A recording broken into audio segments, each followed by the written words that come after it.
In today's episode, I arrive in San Felipe on the coast of the Sea of Cortez. After a rough start in which two people from the caravan got lost, we finally connected and set out for the campground on the beach.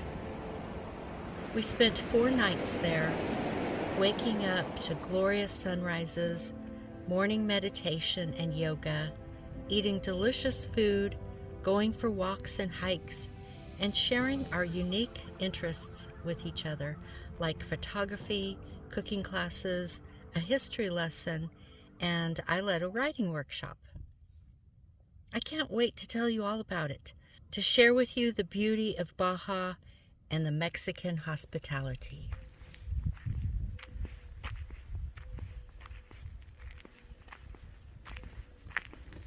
This is what I get to wake up to in the morning with the nomads in Baja California.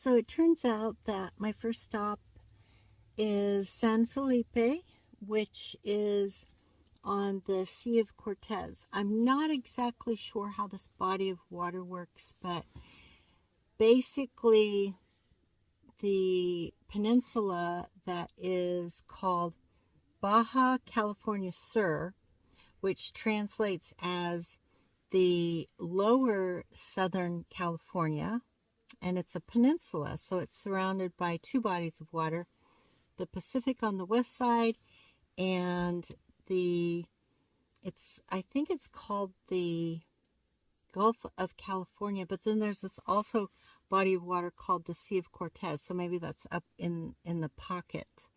And then, of course, when you go around the bottom of the peninsula, that's the Cape. So I'm staying in a little town called San Felipe, and that is on the Sea of Cortez. So again, that's the body of water that separates the peninsula from the mainland of Mexico. And what else can I say about this? Oh yeah, that I'm camping on the beach basically. And so I'm at a place called Campo Turístico number 1. And there are loads of places like this where you can just camp on the beach. And you do pay a fee because we're in an area that is has some facilities, like a restroom, shower, picnic tables, electricity, lights, and things like that. So some facilities. So anyway, that's where I am right now, and I'm going to show you and tell you all about it. While in San Felipe, I woke early each morning at Campo Turístico number 1, where we spent 4 nights camping right on the edge of the Sea of Cortez. Before the sun fully broke the horizon, the first light painted the sky in soft rose and gold, and I slipped out of my sleeping bag to meet the day. The rhythmic waves against the shore, an ever-present lullaby, breathing life into the day. Birds flitted along the rocky shore, their calls rising and falling. Out on the water, kayakers skimmed across the glassy surface, their paddles sending tiny ripples that sparkled in the early light.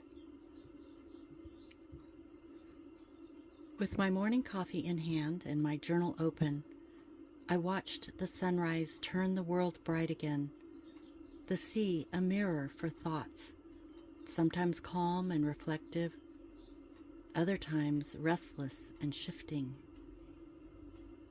I recorded my impressions of the sea breeze, the briny smell of salt in the air, the way light moves across the water, and the quiet joy of presence.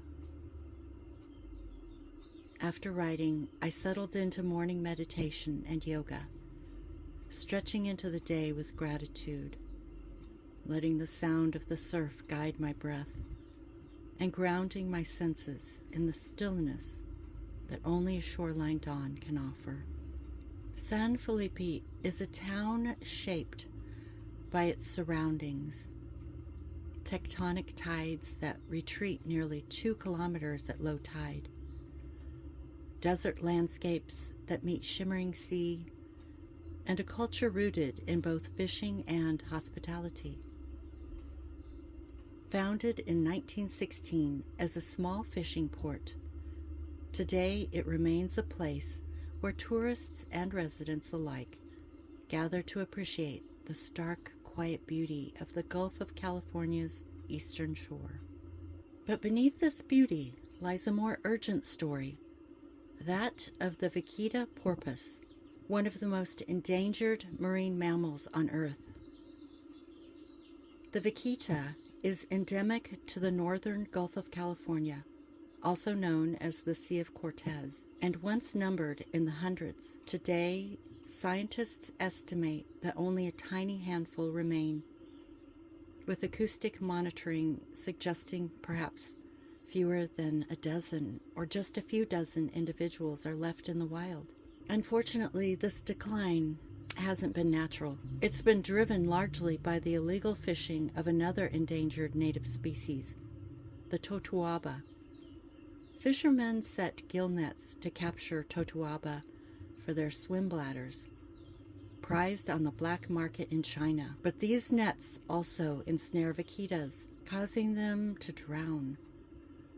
The conservation efforts that emerged to try to save the vaquita were bold and unprecedented.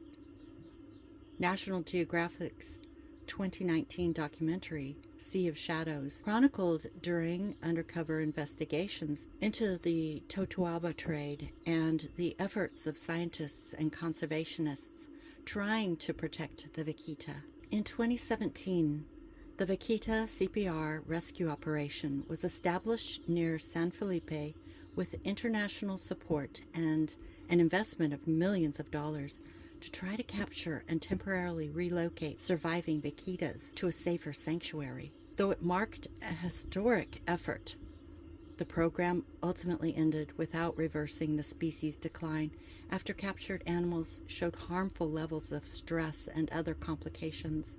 Over the years following the mission's closure, storms and the passage of time have left remnants of the equipment and vessels once used in these efforts, rusting along the shore, silent sentinels reminding us of how fragile life is and how difficult conservation can be, especially when greed is involved.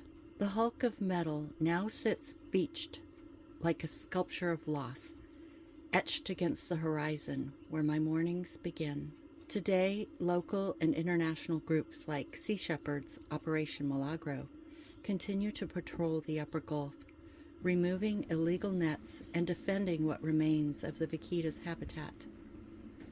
Their work, and that of the Mexican authorities, aims to protect this small porpoise so that future visitors to places like Campo Turístico #1 can experience not just sunrises and sea breezes, but a living, breathing testament to the resilience of nature and the passionate concern of empathetic human beings.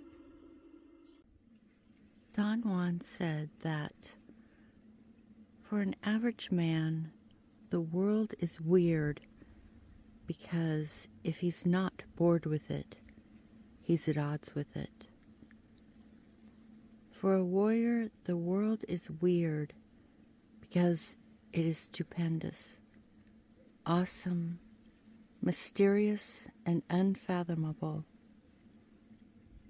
A warrior must assume responsibility for being here in this marvelous world, in this marvelous time.